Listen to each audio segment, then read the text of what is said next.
সাউন্ডের ওনার তাপস বর্মন, আপনি একটু মঞ্চে আসুন। এমটি সাউন্ডের ওনার বাবু, আপনি একটু মঞ্চে আসবেন। আপনারা দুজন আসুন, আপনি আসুন।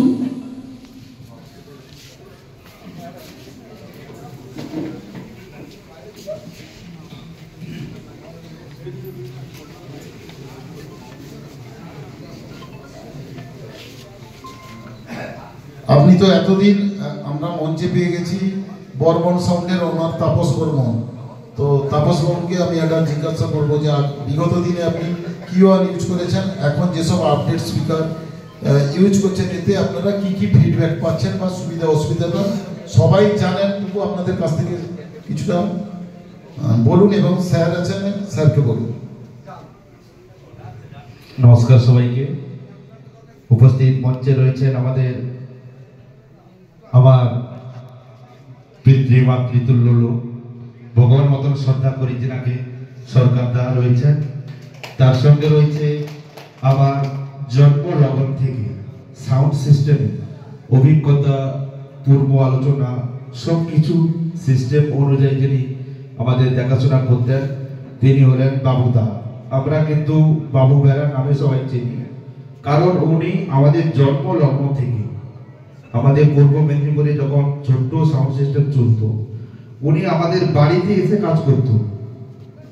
আগের ডেক যখন ছিল অডিও ক্যাসেট, সেই দিন থেকে উনি এইসব লাইনে থেকে আছে, এখনো পর্যন্ত আমাদের সঙ্গে সহযোগিতা করছেন।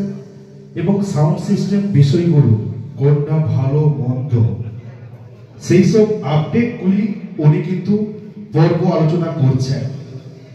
তার সঙ্গে রয়েছেন আজকের এত সুন্দর সাউন্ড সিস্টেমের পরিবেশ, সুন্দর মানুষজনকে নিয়ে একটা আয়োজন করেছেন, যিনার ডাকে আমরা আসতে পেরেছি। উনি হলেন কল্পনা বক্স ক্যাবিনেট সেন্টার, ওনার কর্মকর্তা হলেন মঙ্গলদা। ওনাকে আমার তরফ থেকে অশেষ অশেষ ধন্যবাদ এবং প্রণাম জ্ঞাপন করি। তার সঙ্গে রয়েছেন আমাদের সমস্ত সাউন্ড সিস্টেমের কর্মকর্তারা এসছেন, ওনাদের আমার প্রণাম ও শ্রদ্ধা, ভালোবাসা, নতুন বছরের প্রীতি, শুভেচ্ছা, অভিনন্দন সবাইকে। এবার বাবুদা যিনি বললেন আমাকে যে এখন যে আমরা জিনিসগুলো ইউজ করছি, ফিডব্যাক কি এসছে, এখানে বলতে গেলে আমরা আগে থেকে ইউজ করতাম অনেক রকম কোম্পানি, সবচেয়ে বেটার কোম্পানি ইউজ করতাম পিওডো। কিন্তু আজকে উনি যে হোক কারণে হয়তো আমাদের সঙ্গে আর আমরা বেশি ইউজ করছি না, কারণ কম্পিটিশনে মার্কেট আছে, সেই জন্য হয়তো আমরা যেসব জিনিস চাইছি সেই সব জিনিস পাচ্ছি না বলে আমরা। তারপরে আমাদের দীর্ঘদিন 2018 সালে আপনারা জানতেন মার্কেট করেছিল